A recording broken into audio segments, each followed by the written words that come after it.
सुबह शाम की चक्री में पिसती रहती है दिन भर। माहवारी की पीड़ा हो या बीमारी की तकलीफें, किस्मत का लिखा है शायद, ये सोच के सब सह जाती है।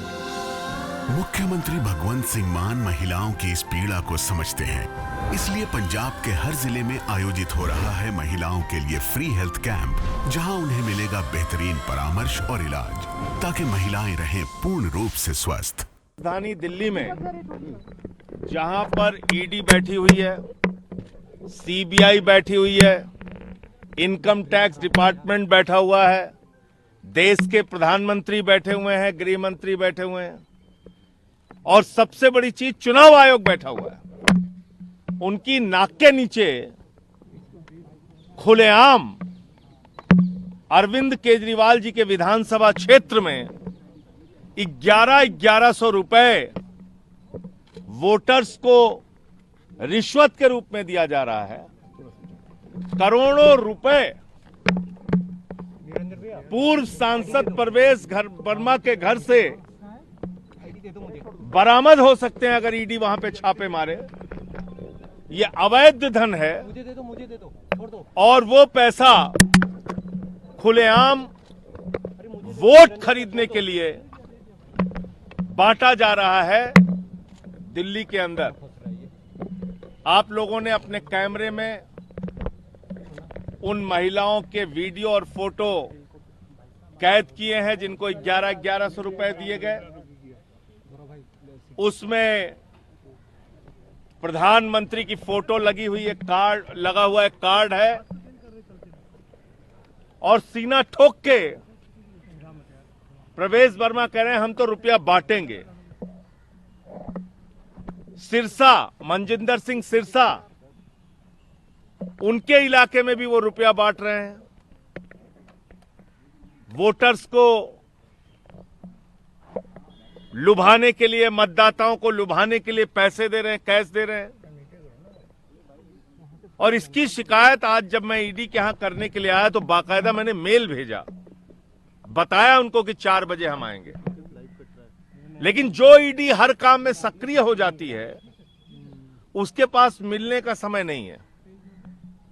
उनके दफ्तर में ये रिसीविंग दी गई है, ये पत्र हमारा शिकायती पत्र रिसीव कर लिया गया है ईडी के द्वारा। इतना ही एहसान किया इन्होंने, लेकिन किसी अधिकारी ने मिलकर शिकायत सुनने की जरूरत नहीं समझी। तो इसका मतलब क्या है? इसका मतलब है कि ईडी सिर्फ और सिर्फ सत्ता पक्ष के कहने पे, प्रधानमंत्री के इशारे पर विधायकों को पकड़ना, मंत्रियों को पकड़ना, मुख्यमंत्री को पकड़ना, सरकारों को गिराना, तोड़फोड़ करना, उसकी एक एजेंसी बन गई है। ये पीएमएलए का सीधा सीधा मामला है। आज भी अगर ईडी छापा मारे, और कल से हम लोग बार बार ये कह रहे हैं, प्रवेश वर्मा को पुलिस प्रोटेक्शन मिली हुई है, पुलिस वहां पे खड़ी है, पुलिस के संरक्षण में वो रुपया बांट रहा है।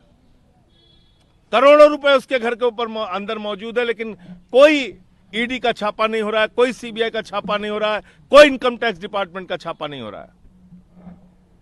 तो इसलिए आगे सीबीआई से और इनकम टैक्स डिपार्टमेंट से भी मिलकर इसकी शिकायत करेंगे, चुनाव आयोग से भी मिलकर इसकी शिकायत करेंगे। इस मामले में जहां जहां बीजेपी के लोग ये काम कर रहे हैं या करते हुए पाए जाएंगे, उनकी शिकायत करेंगे, उनके खिलाफ लड़ाई लड़ने का काम करेंगे। लोकतंत्र का कैसे गला घोटा जा रहा है, किस तरह से पूरा का पूरा सिस्टम कोलैप्स कर गया है, किस तरीके से चुनाव आयोग, ED, CBI, income tax department खामोश है और भारतीय जनता पार्टी रुपया बांट रही है दिल्ली में, ये अब सबके सामने आ चुका है। दिल्ली की जनता को केजरीवाल पे भरोसा है, उनकी योजना पे भरोसा है।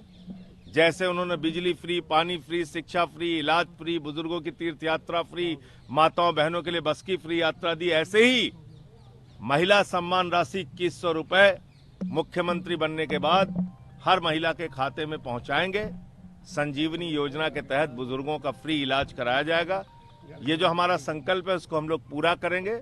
भारतीय जनता पार्टी ये नोट बांट के वोट खरीदने की जो योजना चला रही है, ये जनता के सामने एक्सपोज हो चुकी है और जनता इनको जवाब देगी। सर आपकी प्ली क्या थी? क्या छापेमारी की प्ली है, जांच की प्ली है? क्योंकि वो तो कह रहे हैं कि एनजीओ का पैसा है। अरे भाई, एनजीओ का पैसा पॉलिटिकल कामों में कैसे इस्तेमाल हो सकता है? एनजीओ का पैसा प्रधानमंत्री की, मोदी की फोटो लगा के आप बांट रहे हैं। एनजीओ का पैसा आप 10 साल तक सांसद रहे, आज तक तो कभी नहीं बांटा आपने। ये कैसे चुनाव के वक्त में ही बांट रहे हैं आप? ये तो सीधे सीधे एक अवैध धन उनके पास जो करोड़ों रुपए पड़ा है उससे पैसा बांटा जा रहा है। ये सीधे सीधे मनी लॉन्ड्रिंग का मामला है। बाकी इसके जो और कानूनी पक्ष हैं उस पे आगे हम लोग विचार कर रहे हैं। एमसीसी लगा नहीं है तो पैसा बांटने में अगर बांट भी रहा है तो क्या दिक्कत है? उनका ये जवाब है कि देशद्रोही एक जाट के बेटे को कहा है, जाट समुदाय जवाब देगा। हालांकि ये वही प्रवेश वर्मा है, पिछले चुनाव में केजरीवाल को आतंकवादी तक कहा था इन्होंने। देखिए, ये लोग तो गाली गलौज की राजनीति में ही यकीन रखते हैं। उसका जवाब दिल्ली की जनता अपने वोट की ताकत से देगी।